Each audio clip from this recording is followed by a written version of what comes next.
Guys finally ദുരന്തറിന്റെ രണ്ടാം ഭാഗം കണ്ടിരിക്കുകയാണ്. The revenge എന്ന് പറഞ്ഞ പടം കണ്ടിരിക്കുകയാണ്.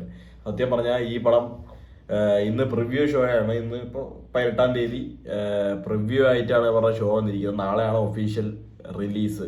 അപ്പോൾ നമുക്ക് ഫസ്റ്റ് ഡേ ഫസ്റ്റ് ഷോ എന്നൊക്കെ പറയുന്ന ഷോ ഒക്കെ നാളെയാണ്. ഇന്നൊരു പെയ്ഡ് പ്രിവ്യൂ ഷോയാണ് ഞാൻ കണ്ടിരുന്നത്. അപ്പോൾ ഇന്ന് അതിൻ്റെ കോണ്ടന്റ് വരാൻ കുറേ വൈകി. അവരത് ഡൗൺലോഡ് ചെയ്ത് റെഡിയാക്കാൻ വൈകി. വന്നിരിക്കുന്ന കോണ്ടന്റ് 2K ആണ്. അങ്ങനെ പല പല പ്രശ്നങ്ങളിലൂടെയാണ് ഈ സിനിമ ഇന്ന് കടന്നു പോയത്. ആൻഡ് തിയേറ്ററിൽ പടം 5 മണിക്കായിരുന്നെങ്കിലും ഞാൻ പടത്തിന് കയറിയിരുന്നത് 5:30-ക്കാണ്. ലൈസൻസ് ഇഷ്യൂ ലേറ്റായി, അവർ ഷോ അടങ്ങാൻ വൈകി. അങ്ങനെ അതൊന്നും തിയേറ്ററുകാരുടെ വശമൊന്നുമല്ല, ഡിസ്ട്രിബ്യൂട്ടേഴ്സ് നേരാവണ്ണം കാര്യം നോക്കി കണ്ട് ചെയ്യാത്ത കൊണ്ടാണ് ആ ഒരു പ്രശ്നങ്ങളൊക്കെ ഉണ്ടായത്. അപ്പോൾ പടം കണ്ടിരിക്കുകയാണ് ഗൈസ്. എന്തോന്നാണ് ഞാൻ പറയുന്നത്. ഞാൻ ഫസ്റ്റ് പാർട്ട് കണ്ടപ്പോൾ ഞാൻ നേരിട്ട് കാര്യം പറയല്ലോ, എനിക്ക് കുഴപ്പമില്ല എന്ന് തോന്നിയൊരു സിനിമയാണ്. കൊള്ളാം, പക്ഷെ എനിക്ക് അതിൻ്റെ ഒരു ഹിസ്റ്റോറിക്കൽ കോണ്ടെക്സ്റ്റോ അല്ലെങ്കിൽ എന്തുകൊണ്ടാണ് ഇങ്ങനെ ഒരു സിനിമയെന്നോ ഡയറക്ടർ ആരായിരുന്നു എന്നോ പുള്ളീൻ്റെ പൊളിറ്റിക്സ് എന്തായിരുന്നോ ഒന്നും എനിക്ക് അറിയില്ലായിരുന്നു. അപ്പോൾ ആ സിനിമ തിയേറ്ററിൽ കണ്ടപ്പോൾ ഞാൻ കണ്ട ഒരു ഓഡിറ്റോറിയത്തിൻ്റെയും ആ ഒരു തിയേറ്റർ ആ ഒരു വെന്യൂവിൻ്റെയും പോരായ്മകളും കാര്യങ്ങളൊക്കെ കാരണം എനിക്ക് ആ സിനിമ മാത്രമല്ല, അത് അന്ന് സബ് ടൈറ്റിൽസും കൂടി ഉണ്ടായിരുന്നില്ല.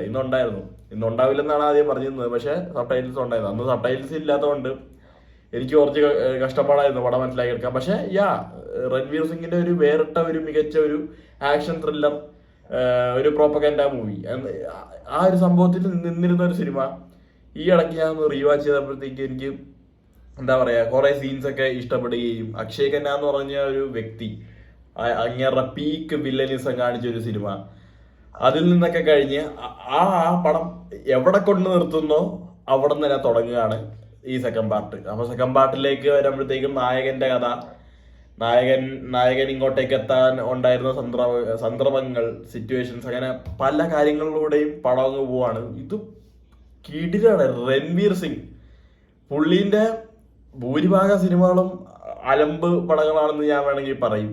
പക്ഷെ പുള്ളീന്റെ എണ്ണം പറഞ്ഞ് എടുത്തു വെക്കാൻ പറ്റുന്ന കുറച്ച് സിനിമകളിൽ ഈ പടം കയറി. എനിക്ക് ഇഷ്ടമുള്ള പടങ്ങൾ എന്ന് പറഞ്ഞാൽ ബാജിറാവ് മസ്താനി എനിക്ക് ഇഷ്ടമാണ്. പത്മാവതിലെ ആ കിൽജി ആയിട്ടുള്ള പരിപാടി എനിക്ക് ഭയങ്കര ഇഷ്ടമാണ്. ഗള്ളി ബോയ് നൈസാണ്. പിന്നെ ഏതാണ് റാംലീല, അതൊക്കെ നൈസ് സിനിമയാണ്. ഈ സിനിമയിലോട്ട് വന്നപ്പോഴത്തേക്ക് പുള്ളി അഴിഞ്ഞാണ്. ഈ സിനിമയില് തുടക്കവും ഒടുക്കവും അതാണ് ഈ സിനിമേന്റെ മെയിൻ 2 പില്ലേഴ്സ്. പ്രത്യേകിച്ച് ക്ലൈമാക്സ് ഒക്കെ ഉണ്ടല്ലോ, നമുക്ക് രോമാഞ്ചം കൊണ്ട് ഇരിക്കാൻ പറ്റില്ല. ആ ലെവല് റേഞ്ചിൽ പടം എടുത്ത് വെച്ചിട്ടുണ്ട്. 4 മണിക്കൂറോളം സിനിമയുണ്ട്. അതില് വയലൻസ് എന്നൊക്കെ പറയുമ്പോഴത്തേക്കും അങ്ങേറ്റം കാര്യങ്ങളാണ് അതൊക്കെ. പക്ഷെ ഒട്ട് നമ്മളെന്താ ഈ കുത്തിക്കയറ്റി വെച്ചാണ് സാധനങ്ങളല്ല. നമുക്ക് ഒരു രീതിയിലും എനിക്കൊന്നും ഒരു രീതിയിലും അതൊരു പ്രശ്നമായിട്ട് തോന്നിയില്ല. നമുക്ക് ആ സിനിമ കാണുമ്പോഴത്തേക്കും ആ ഒരു ഫൈറ്റ് സീക്വൻസസ് ഒക്കെ വരുമ്പോഴത്തേക്കും നമുക്ക് ഓക്കെ അതിന്റെ ഒരു ഓളത്തിലങ്ങ് പോകുന്നുണ്ട് കാര്യങ്ങളൊക്കെ. കാരണം ഇപ്പൊ വെട്ടു എന്ന് പറഞ്ഞതൊന്നല്ല, അവന്മാര് വെട്ടാനുണ്ടെങ്കിൽ ആദ്യം വെട്ടിയിട്ടേ പിന്നെ ബാക്കി കഥയേ ഉള്ളൂ.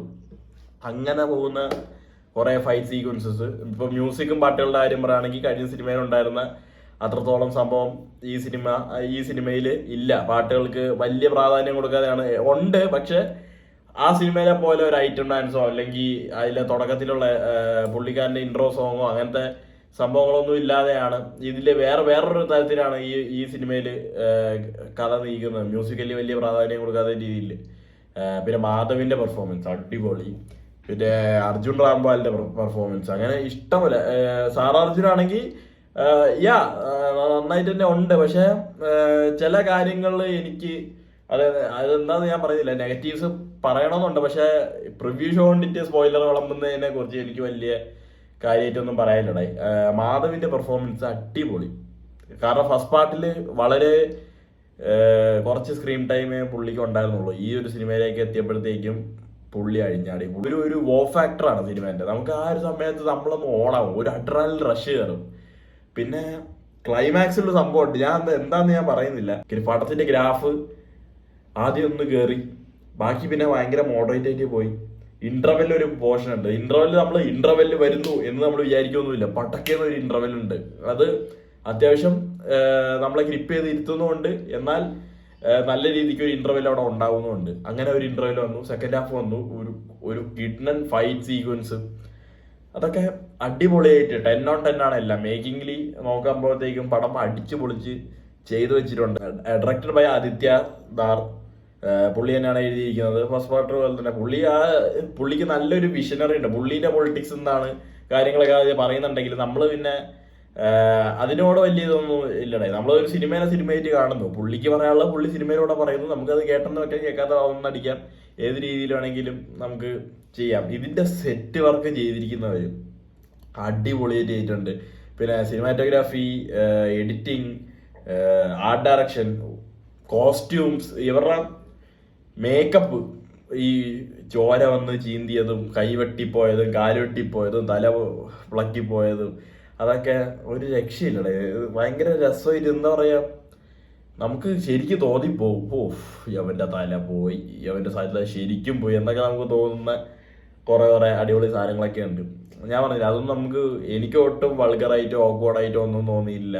നല്ല രസത്തിന് അതിൻ്റെ വഴിക്ക് അങ്ങ് പോയിട്ടുണ്ട് എന്നാണ് എനിക്ക് പേഴ്സണലി തോന്നിയത്.